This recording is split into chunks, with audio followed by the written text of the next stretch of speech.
Okay students, आज का जो हमारा बेसिकली टॉपिक है that is the comparison of the 4 stroke and the 2 stroke engine. और हम लोग बात करेंगे किसके बारे में, हीट बैलेंस के बारे में। What is the basic of the heat balance, और कुछ यहाँ पर न्यूमेरिकल सॉल्व करने की कोशिश करेंगे। जो हमारी फर्स्ट यूनिट है कंटेन करती है थोड़े से न्यूमेरिकल्स को, तो यहाँ पर हम लोग इसके न्यूमेरिकल सॉल्व करेंगे और न्यूमेरिकल सॉल्व करने के साथ साथ में आगे की तरफ प्रोसीड करेंगे। तो on your screen we have the discussion between the comparison of the 4 stroke engine and 2 stroke engine। तो सबसे इम्पोर्टेंट जो पहला हमारे पास डिफरेंस जनरेट होता है कि 4 स्ट्रोक इंजन के अंदर हमारा जो क्रैंक का रिवॉल्यूशन होता है कितना होता है, 2 रिवॉल्यूशन होता है। 2 रिवॉल्यूशन होने का मतलब 720 डिग्री। 2 रिवॉल्यूशन जनरेट होने का मतलब 720 degree. And when we talk about the 2 stroke engine, that is the 1 revolution, and then 1 revolution is the 360 degree. मतलब जो हम लोग है ना 4 स्ट्रोक में वर्क 4 रिवॉल्यूशन 2 रिवॉल्यूशन के अंदर करते हैं, मतलब 180 डिग्री के शाफ्ट पे 180 डिग्री मूवमेंट के ऊपर हमारे पास में क्या जनरेट होता है, एक स्ट्रोक जनरेट होता है। वहीं जो हमारा 2 स्ट्रोक इंजन है, इस 2 स्ट्रोक इंजन के अंदर ये रिवॉल्यूशन 180 डिग्री के अंदर कितने स्ट्रोक कंप्लीट हो जाते हैं, 2 स्ट्रोक कंप्लीट हो जाते हैं। अब इसके जब ये ऐसा हो रहा है तो इसका है ना जो टर्निंग मोमेंट है वो भी कैसा होता है, काफी हायर होता है। Because of this heavier turning movement हम लोगों को 4 स्ट्रोक के अंदर क्या चाहिए होता है, हैवी। 4 स्ट्रोक के अंदर हमको क्या चाहिए, हैवी फ्लाईव्हील चाहिए। और 2 स्ट्रोक के अंदर क्या चाहिए, कंपैरेटिवली थोड़ा सा लाइटर फ्लाईव्हील की रिक्वायरमेंट होती है। फिर बात करते हैं किसके बारे में, पावर स्ट्रोक के बारे में बात करते हैं। ठीक है, because of the 1 power stroke जो कि हम लोग प्रोड्यूस कर रहा है, for the 2 revolution power produce for the same size of the engine is less, for the same power of the engine is heavier and bulkier. कि हमको इसके अंदर सेम साइज ऑफ इंजन के लिए क्या होता है, थोड़ा सा हैवियर और बल्की जो होता है वो हमको इंजन की रिक्वायरमेंट होती है। जबकि 2 स्ट्रोक के अंदर ये इंजन कैसा होता है, लाइटर होता है और मोर कम्पैक्ट होता है। इस मोर कॉम्पैक्टनेस की वजह से हम लोग पहले क्या करते थे, इस 2 स्ट्रोक इंजन का यूज किया करते थे। बंद क्यों है 2 स्ट्रोक इंजन यूज होना? सर जितना हम इनपुट देते थे ना फ्यूल का उतना आउटपुट मिलता नहीं था, जितना 4 स्ट्रोक दे देता है हमें कम कंजप्शन पे ज्यादा आउटपुट। ठीक है, but I need a better option ना, कि आपको ये बताना था कि इसकी थर्मल एफिशिएंसी तो ज़्यादा होती है 2 स्ट्रोक इंजन की, मगर इसकी जो मैकेनिकल एफिशिएंसी होती है वो क्या होती है, कम होती है। या इसको हम बोलते हैं वॉल्यूमेट्रिक एफिशिएंसी, वो क्या होती है, कम होती है। तो सेम पावर इनपुट के ऊपर जो इसका आउटपुट मिलता है हमको, वो आउटपुट क्या मिलता है, वेरी लेस मिलता है। थोड़ा सा वर्ड्स का खेल। ठीक है ललित? Yes sir. तो वर्ड्स क्यों, क्योंकि जब आप इंटरव्यू के अंदर बैठते हो ना तो वर्ड्स का बड़ा ही इंपॉर्टेंट रोल होता है कि how can you give your answer in the ना वेरी मैनर। तो ये मैनर आपको काफी चीजें प्रोवाइड करता है। चलो next, because of the 1 power stroke in the revolution lesser cooling and the lubrication required. जबकि हम लोगों को 2 स्ट्रोक के अंदर क्या चाहिए, ग्रेटर ल्यूब्रिकेशन चाहिए। 4 stroke engine have valves and valve actuating mechanism for operating the opening and closing of intake and the exhaust valve। यहाँ पर valve की जैसे जगह पे कौन होते हैं, ports होते हैं। ये ध्यान रखना बड़ा ही important है कि यहाँ पर 2 स्ट्रोक इंजन के अंदर ports अवेलेबल नहीं होते हैं। अगर आपके सामने है ना valve 2 इंजन रखे हुए हैं, एक 4 स्ट्रोक है एक 2 स्ट्रोक है, तो आपको पहचानने के लिए सबसे इंपॉर्टेंट टर्मिनोलॉजी कौन सी होती है, valve होती है। ठीक है, कि 4 स्ट्रोक है या 2 स्ट्रोक है। क्लियर है मेरी बात? इसकी वॉल्यूमेट्रिक एफिशिएंसी क्या होती है, ज्यादा होती है। कंपैरेटिवली इसकी वॉल्यूमेट्रिक एफिशिएंसी कम होती है। मगर ये ध्यान रखना कि जो थर्मल एफिशिएंसी है वो 2 स्ट्रोक इंजन की हैवियर होती है। थर्मल जो एफिशिएंसी है वो 2 स्ट्रोक इंजन की ज्यादा होती है as compare to the 4 stroke engine. Okay, यहाँ से हम लोग आते हैं किसके ऊपर, that is the first law, analysis and energy balance. क्या कहता है फर्स्ट लॉ, थर्मोडायनेमिक्स का फर्स्ट लॉ क्या कहता है?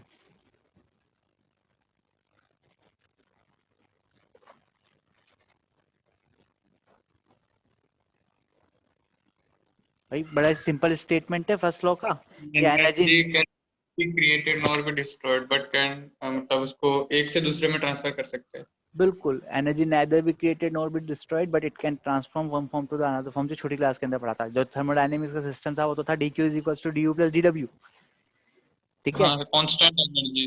Constant energy. तो इसी का यूज हम लोग किसके अंदर करते हैं, इसी का यूज हम लोग करते हैं हमारे इंजन के अंदर करते हैं कि इंजन के अंदर जो हम लोग एनर्जी दे रहे हैं वो किसी ना किसी फॉर्म में कन्वर्ट होनी जरूरी है। ठीक है, जो इंजन के अंदर हम लोग एनर्जी दे रहे हैं वो किसी ना किसी फॉर्म के अंदर कन्वर्ट होनी चाहिए। वो एनर्जी किसी भी फॉर्म के अंदर कन्वर्ट होकर निकल सकती है बाहर, बट जब वो बाहर निकलेगी तो उसके पास में कुछ लॉसेस होंगे, कुछ आउटपुट वर्क मिलेगा। तो जो हम एनर्जी देते हैं उसको हम लोग क्या कहते बोलते हैं, इंडिकेटेड पावर। ध्यान रखना 3 वर्ड्स यूज कर रहा हूँ। जो हम लोग एनर्जी इनपुट करते हैं वो क्या होती है हमारे पास में, इंडिकेटेड पावर। जो उससे हमको आउटपुट मिलता है उसको हम बोलते हैं ब्रेक पावर, और जो वहां पर लॉस क्रिएट हो जाता है उसको हम लोग क्या बोलते हैं, फ्रिक्शन पावर।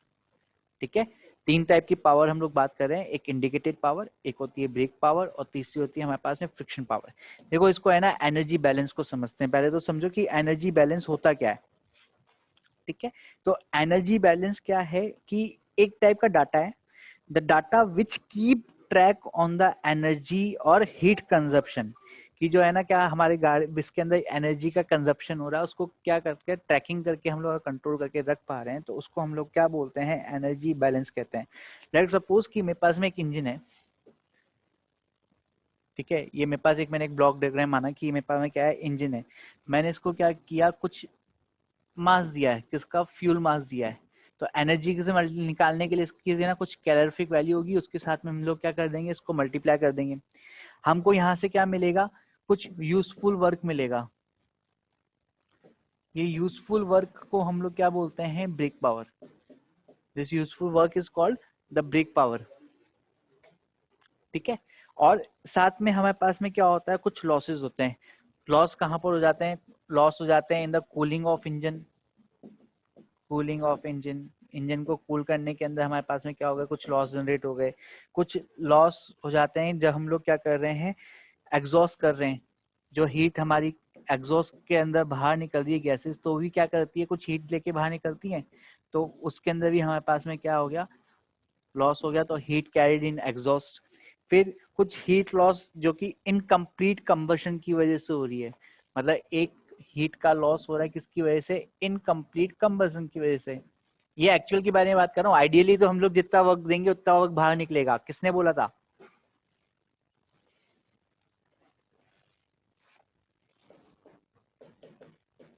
किसने कहा था ये टर्म कि जितना इनपुट दोगे उतना ही आउटपुट मिलता जाएगा, कार्नोट।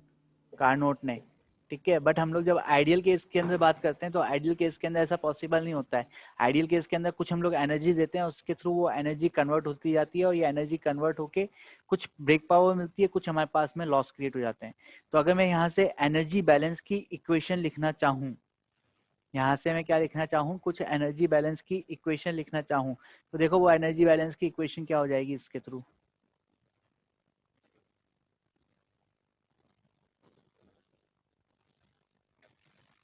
कि जितनी हम लोग एनर्जी सप्लाइड कर रहे हैं, कि energy supplied by fuel, energy supplied by fuel equals to, energy supplied by fuel equals to energy converted to the work. कितनी एनर्जी हमारी कहाँ कन्वर्ट हो रही है, energy converted to the work plus losses. कितने लॉस हमारे पास में क्रिएट हो रहे हैं, वो लॉसेस को अगर हम लोग ऐड कर दें तो हमारी एनर्जी क्या हो जाती है, कंप्लीटली बैलेंस हो जाती है। एनर्जी सप्लाइड क्या होती है, let's suppose this is the mass of fluid, तो mf multiply by cv। cv क्या है, calorific value. This calorific value is calculated into the form of the kilo joule per second. किस में calculate करते हैं इसको, kilo joule per second. Energy converted to the work is brake power. Energy converted to the work is brake power, कि हमारे पास कितनी break power generate हो रही है। और लॉसेस क्या हो रहे हैं कि कितना कूलिंग में रिजेक्ट हो रहा है। लेट्स सपोज कि m mass amount, mass of water है जो कूलिंग में रिजेक्ट हो रहा है, जिसकी कैलोरीफिक एंथैल्पी, जब भी स्पेसिफिक हीट ऑफ वाटर होता है वो CE हो गया। साथ में कितना उसका टेम्परेचर डिफरेंस हो रहा है, that is a delta T। ये कितना अमाउंट हो गया, ये कूलिंग के अंदर रिजेक्ट हो गया।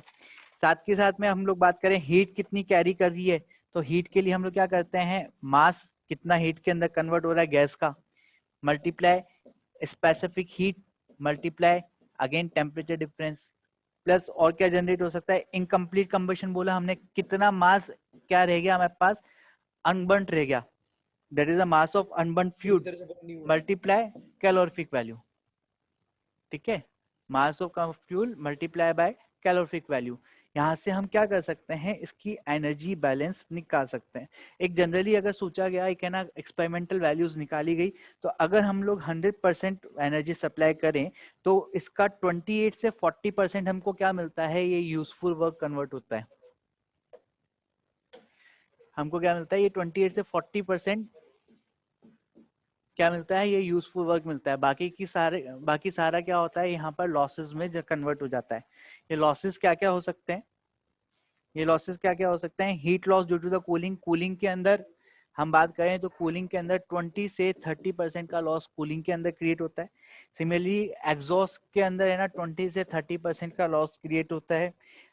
इनकम्प्लीट कंबशन की वजह से, ये जो इनकम्प्लीट है इसकी वजह से 0 से 10% का लॉस क्रिएट होता है। और कुछ लॉसेस ऐसे हैं जिनको हम ना काउंट नहीं कर सकते हैं, वो अनअकाउंटेड लॉसेस के अंदर जाता है। वो अनअकाउंटेड लॉस तकरीबन 5 से 15% के अराउंड पे रहता है, ठीक है। अगर मैं क्या कर रहा हूँ 100% एनर्जी सप्लाई कर रहा हूँ, तो कुछ इस टाइप से हमारे पास में क्या होता है, एनर्जी का डिस्ट्रीब्यूशन होता है। We are trying to achieve this efficiency. ये जो हमारे पास में वैल्यू है 28 से 40, हमारा जो मेन एम होता है, हमारा मेन एम होता है कि हम इस ब्रेक पावर को इंक्रीज कर सकें। What is our main aim, the main aim is to increase the brake power. आप देख रहे हो आज जितनी भी गाड़ियां आ रही है, पावर के बारे में बात की जाती है, टॉर्क के बारे में बात की जाती है। जब हम लोग पहले गाड़ी खरीदने जाते हैं तब हम किसके बारे में बात करते हैं, पावर के बारे में बात करते हैं, टॉर्क के बारे में बात करते हैं। पावर और टॉर्क के साथ साथ में हम लोग बाकी वैल्यूज को निकालते हैं, और हर बार कोशिश की जाती है कि इस ब्रेक पावर को, इस वैल्यू को क्या कर सके, हम इंक्रीज कर सकें। जितनी ज्यादा ये वैल्यू इंक्रीज होगी उतनी ही अच्छी हमारी गाड़ी होगी, ठीक है। फिर इसके बाद में हम लोग कुछ testing and performance parameter of IC engine के बारे में बात करते हैं कि हमारे पास क्या टेस्टिंग एंड परफॉर्मेंस पैरामीटर्स आते हैं। So our next topic is testing and performance parameter, कि क्या टेस्टिंग पैरामीटर्स होते हैं और क्या हम लोग परफॉर्मेंस पैरामीटर के बारे में बात कर सकते हैं। ओके तो ये टेस्टिंग एंड परफॉर्मेंस पैरामीटर कैसे फाइंड आउट करते हैं, तो सबसे पहले हमको किसकी वैल्यू पता होनी चाहिए, इसके लिए कुछ इंपॉर्टेंट वैल्यूज हमारे पास पता होनी चाहिए। 3 तो इंडिकेटेड पावर, ब्रेक पावर और फ्रिक्शन पावर। उसके अलावा हमारे पास क्या होता है, देखो ब्रेक पावर जो होती है वो वेरिएबल होती है, हर एक स्पीड पे ये वैल्यू क्या करती है, ये हर एक स्पीड पे क्या करती है, ये चेंज करती है, हर एक वेस पे चेंज करती है। ये टेस्टिंग एंड परफॉर्मेंस मीटर नहीं है, पैरामीटर्स है, ठीक है। तो सबसे फर्स्ट जो है हमारे पास में वो हमको किसको फाइंड आउट करना है, वो हमको फाइंड आउट करना है इंडिकेटेड पावर। जो कि कौन सी पावर बताई है हमने इस इंडिकेटेड पावर को, जो हम हमारे इंजन को इनपुट फॉर्म में प्रोवाइड करवा रहे हैं। तो इसको लिख भी सकते हो कि it is defined as the actual power developed in the cylinder and measured by the pressure indicated connected to the cylinder head। जो हमारा जो प्रेशर इंडिकेटेड है वो पीवी डायग्राम होता है, वर्क डन निकाल सकते हैं हम उसके थ्रू। उस पीवी डायग्राम के थ्रू हम लोग क्या कर सकते हैं, इसकी इंडिकेटेड पावर को कैलकुलेट कर लेते हैं। और ये इसकी इंडिकेटेड पावर क्या होती है, वर्क डन पर सेकंड, कि हमारा जो सिलेंडर है कितना वर्क डन कर रहा है। तो इसके लिए सबसे पहले हमको क्या पता होना चाहिए, पिस्टन पे लगने वाला फोर्स पता होना चाहिए कि how much force is applied on the piston. तो पिस्टन फोर्स कितना हो जाता है हमारे पास में, IMEP। MEP क्या है, mean effective power. I is refer to the indicated power, और इस इंडिकेटेड पावर के कितना मीन इफेक्टिव पावर है, मल्टीप्लाई बाय A। ये हमारे पास क्या हो गया, पिस्टन पे लगने वाला फोर्स हो गया। वर्क डन पर स्ट्रोक, कि ये फोर्स पर स्ट्रोक पे कितना वर्क डन कर रहा है, तो उसको हम लोग क्या बोलते हैं, वर्क डन पर स्ट्रोक बोलते हैं। This work done per stroke is defined as IMEPA multiply by L। What is the L? Stroke length. Stroke length, and the stroke length is the distance between the TDC to the BDC। TDC से BDC के बीच की जितनी distance होती है उसको हम लोग क्या कहते हैं, हमारे स्ट्रोक लेंथ बोलते हैं। Okay next is work done पर सेकंड, कि कितना वर्क डन हम लोग इसको क्रिएट कर रहे हैं। तो वर्क डन पर सेकंड का मतलब क्या हो जाएगा, कितना रिवॉल्यूशन ये क्रिएट कर रहा है। तो उससे हम लोग क्या निकाल सकते हैं, इसका वर्क डन पर सेकंड निकाल सकते हैं, that is IMEP AL multiply by N. N is the कितना रिवॉल्यूशन ये क्रिएट कर रहा है, कितने स्ट्रोक ये ना जनरेट कर रहा है। और इसी के थ्रू हम लोग क्या कर सकते हैं, इंडिकेटेड पावर निकालते हैं। ये जो कंप्लीट वैल्यू है इसको हम लोग क्या बोलते हैं, इंडिकेटेड पावर। इसको हम लोग क्या बोलते हैं, इंडिकेटेड पावर। तो हमारे पास में है ना, इंडिकेटेड पावर क्या हो जाती है, indicated power is IMEP AL multiply by n, where n is equals to number of working stroke per minute of explosion, कि कितना हमारे पास है पर मिनट ऑफ एक्सप्लोजन क्रिएट कर रहा है।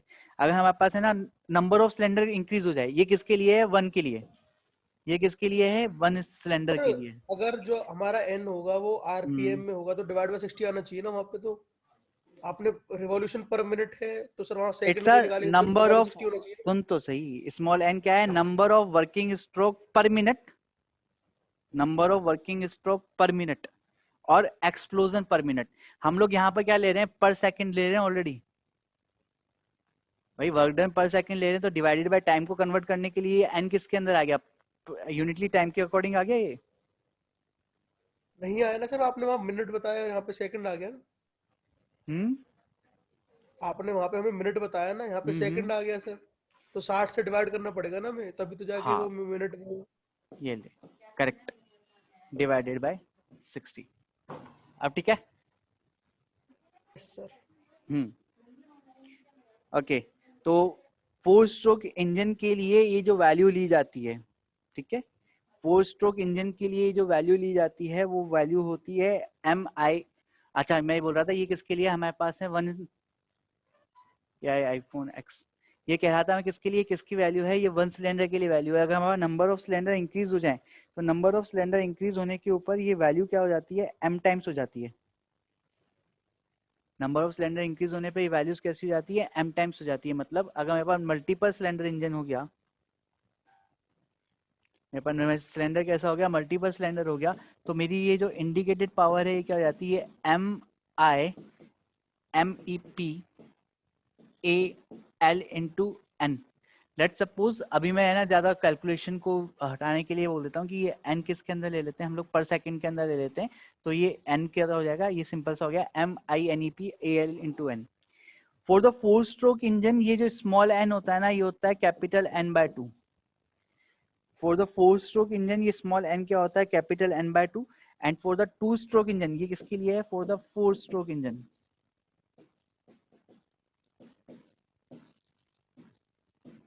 and for the 2 stroke engine this small n is equals to capital N।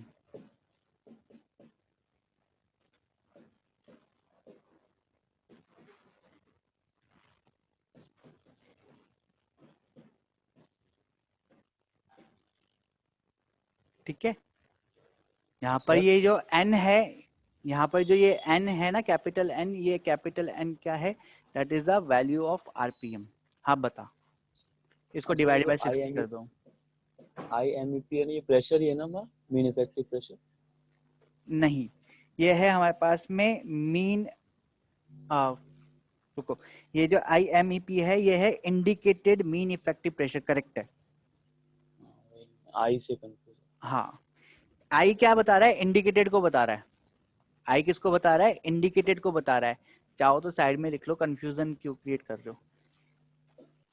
IMEP that is the indicated, I refer to the indicated, then mean effective pressure, जिसकी value generally हम लोग क्या करते हैं, हम इसके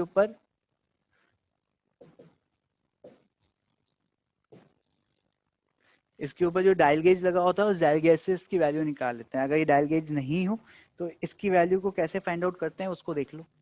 इसकी जो वैल्यू मीन होती, इफेक्टिव प्रेशर क्यों बोलते हैं इसको? क्या कह रहे हैं, मीन इफेक्टिव प्रेशर क्यों बोलते हैं सर इसको? इसको मीन इफेक्टिव प्रेशर इसलिए कहते हैं क्योंकि हमारे पास जो पावर साइकिल है, हमारा जो पिस्टन है during the each stroke cover करता है किसको, कंप्लीट ऑफ साइकिल। देखो इसको ऐसे समझ, अगर हमारे पास पीवी डायग्राम है ये, ठीक है। एक्चुअल डायग्राम के बारे में बात करूं तो एक्चुअल डायग्राम किस टाइप से बनता है कि ये जो हमारा आइडियल स्ट्रोक था वो वाला, यहाँ से पावर गई, पावर जाके कुछ इस टाइप से ऐसे आती है।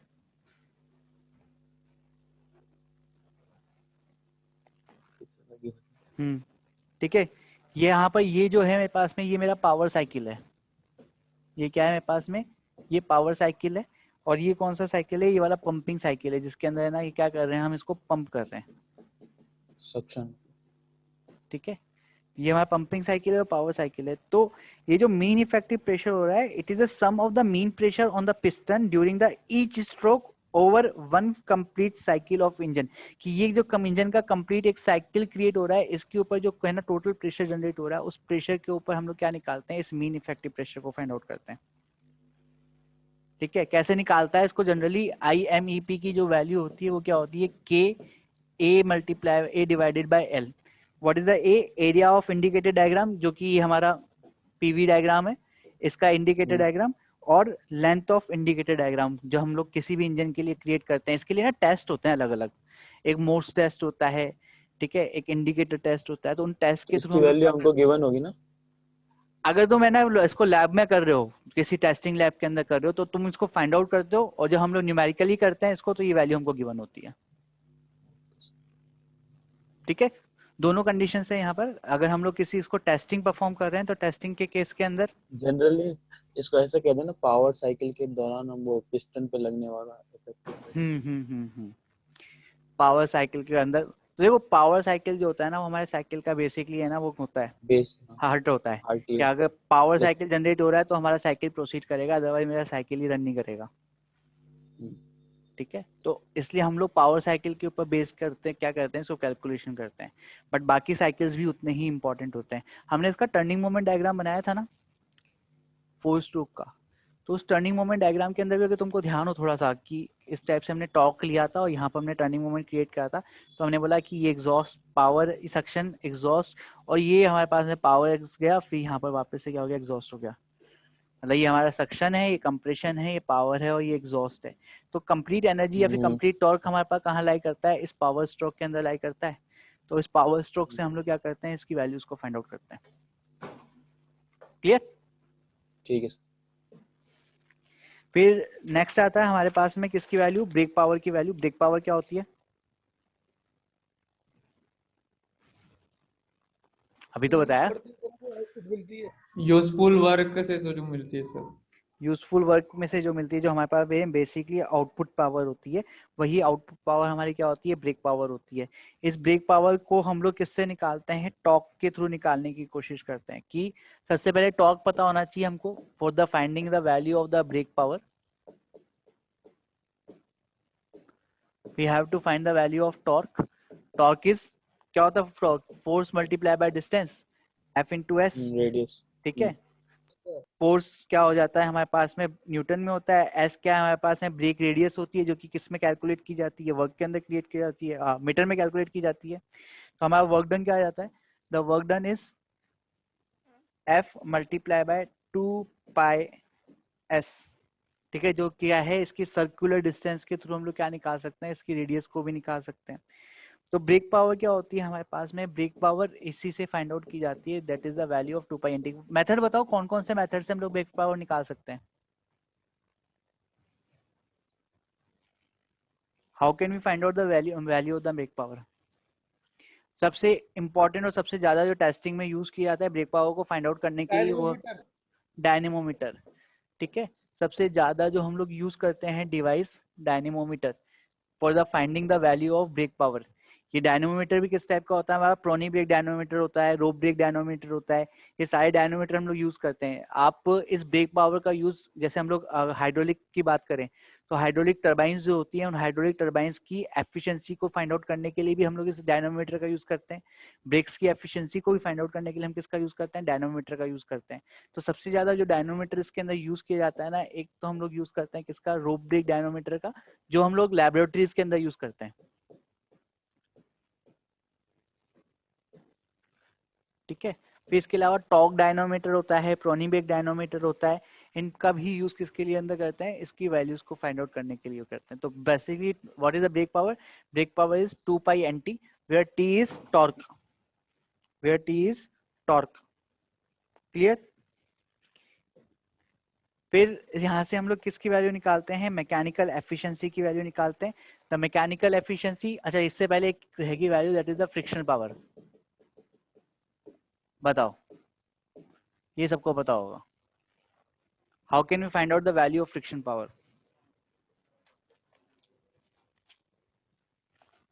देखो हम लोग, Coefficient of friction into reaction force. अरे इतना नहीं, इतना नहीं, बहुत सिंपल सा. अभी हम लोग एनर्जी बैलेंस के अंदर क्या बोला? जो हमने इंडिकेटेड पावर दी, ये इंडिकेटेड पावर किस में कन्वर्ट हुई? एक तो ब्रेक पावर में कन्वर्ट हुई, दूसरी किसके अंदर कन्वर्ट हुई? फ्रिक्शन पावर के अंदर कन्वर्ट हुई. अगर मैंने है ना इंडिकेटेड पावर और ब्रेक पावर कैलकुलेट कर ली है, तो मेरे पास सिंपल सी फ्रिक्शन पावर क्या निकल के आ जाएगी? That is the indicated power minus brake power. ठीक है, indicated power minus brake power. बहुत सिंपल कॉन्सेप्ट. ठीक है, ज्यादा लेंदी में नहीं घुसना है, दिमाग खराब नहीं हो जाता है. फिर चल तो बात करते हैं किसके बारे में? मैकेनिकल एफिशिएंसी के बारे में. तो मैकेनिकल एफिशिएंसी क्या बताती है? इनपुट अपॉन आउटपुट या output upon input? Brake power upon बिल्कुल, आउटपुट अपॉन इनपुट. आउटपुट क्या है मेरे पास? ब्रेक पावर है. इनपुट क्या है मेरे पास में? इंडिकेटेड पावर है. कितनी पावर में है ना इंडिकेटेड में दे रहा हूँ, कितनी मैं आउटपुट में दे रहा हूँ. क्या मैं इनपुट पावर को ऐसे ही बोल सकता हूँ? That is the in the case of the indicated power क्या हो जाती है? Brake power plus friction power. ठीक है. Yes sir. और एक और तरीका होता है indicated power minus friction power upon indicated power. ठीक है, दोनों से हम लोग क्या निकाल लेते हैं? इसकी मैकेनिकल एफिशिएंसी को फाइंड आउट कर लेते हैं. ठीक है, और समटाइम इसको हम लोग है ना मीन इफेक्टिव प्रेशर के टर्म में भी निकालते हैं. तो ये जो एफिशिएंसी है in the terms of the mean effective pressure क्या हो जाती है? Brake mean effective pressure upon indicated mean effective pressure. ठीक है, समटाइम हम किसकी फॉर्म में भी फाइंड आउट करते हैं? इसको प्रेशर की फॉर्म में भी फाइंड आउट करते हैं. तो ये वैल्यू क्या हो जाती है? Brake mean effective pressure and indicated mean effective pressure. Clear? यहां से हम लोग है ना कुछ थर्मल स्पेसिफिक फ्यूल कंजप्शन भी फाइंड आउट कर सकते हैं. This is the first term, this is the second term. फिर हम लोग बात करते हैं किसके बारे में? Specific fuel consumption. Specific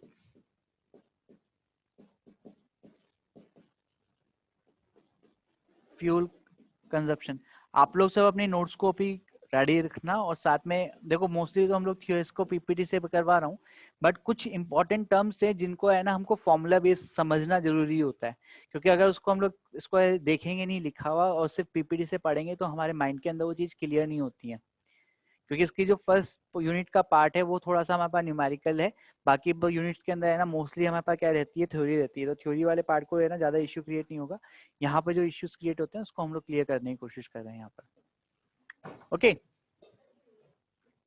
so what is the specific fuel consumption? That is a SFC से नोट करते हैं, m.f अपॉन पावर.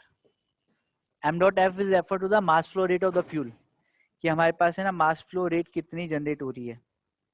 ठीक है, इसको आप ब्रेक पावर और इंडिकेटेड पावर के टर्म में भी बता सकते हो कि ब्रेक का स्पेसिफिक फ्यूल कंजप्शन क्या हो जाएगा? That is m.f mass flow rate upon brake power.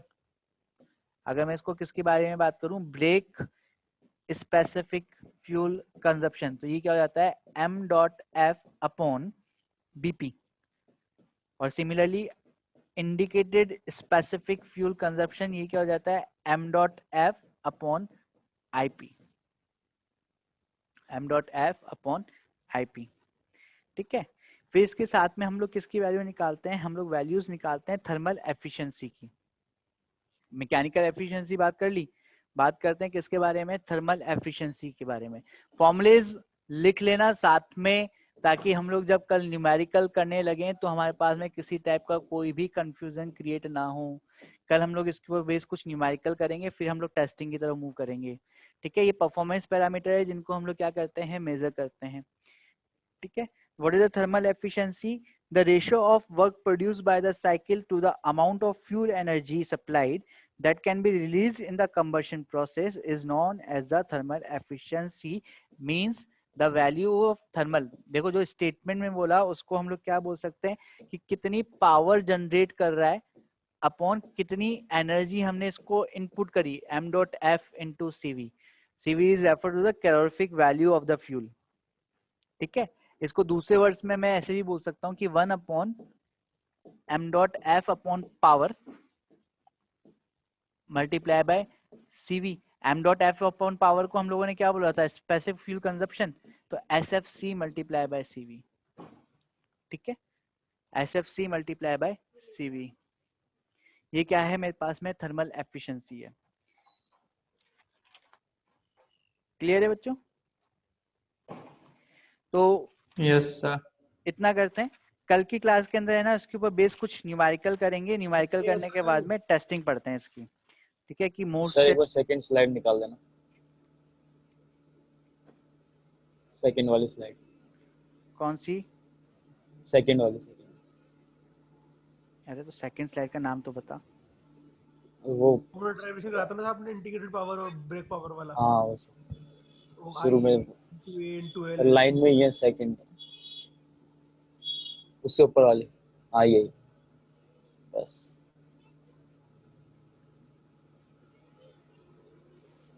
हटा दिए सर? हटा कहाँ दिया, मिनिमाइज देखो करा था कि तुम पूरा ले लो।